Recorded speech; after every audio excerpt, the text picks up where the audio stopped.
So ayan guys, good morning, good morning. It's early in the morning guys. Tayo ay magpapakain ulit ng ating mga manok. So ayan guys, dito na sila, ating mga manok. Mga manok kong pag-alagala. Ayan. So guys, let's go. Papakain tayo ng mga manok. Guys, ito na sila. Kung mga iba, hindi pa bumaba, doon pa sa taas ng puno. Yan sila guys. Yan. Yan.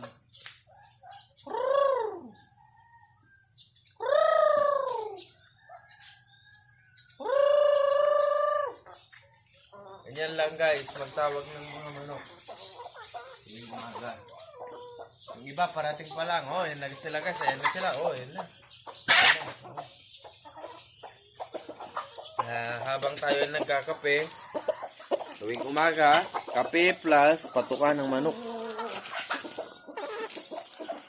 So guys, ganito lang ang buhay ko. Tuwing umaga, ganito. Pagkatapos magpakain ng manok, maliligo, magbre-breakfast, babalik ulit tayo ng trabaho natin sa Baguio City, sa ating proyekto. So, ito lang ang ating libangan. Pagmamanok dito sa farm, ano. So, let's go. Gandang buhay, no, guys?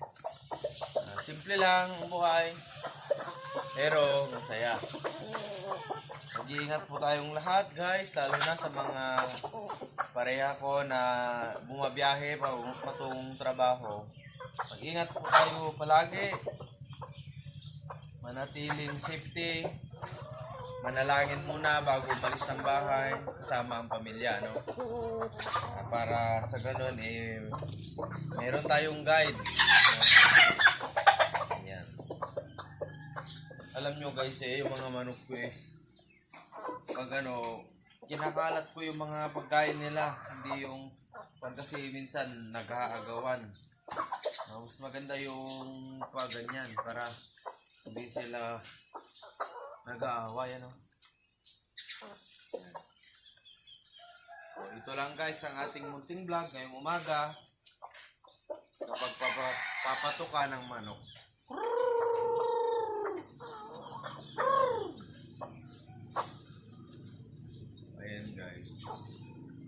Medyo sila guys, ano? Talagang napakarami na nila, no? Ngayon nauubos ang patuka ng manok. Bibili ako mamaya bago umuwi galing trabaho guys. So, lagi yan guys, papunta, pabalik. Ngayong umaga, pupunta tayo. Bibisitahin natin yung mga proyekto natin sa Baguio at saka sa Ilocos, no? Magbabagyo tayo ngayon ng 2 hours quick visit, tapos after 2 hours biyahe ulit papuntang Ilocos Norte. So meron tayong tinatayo dyan guys na dalawang palapag, no?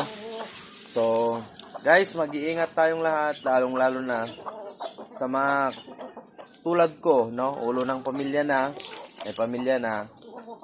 Lagaan nating mabuti ang ating pamilya.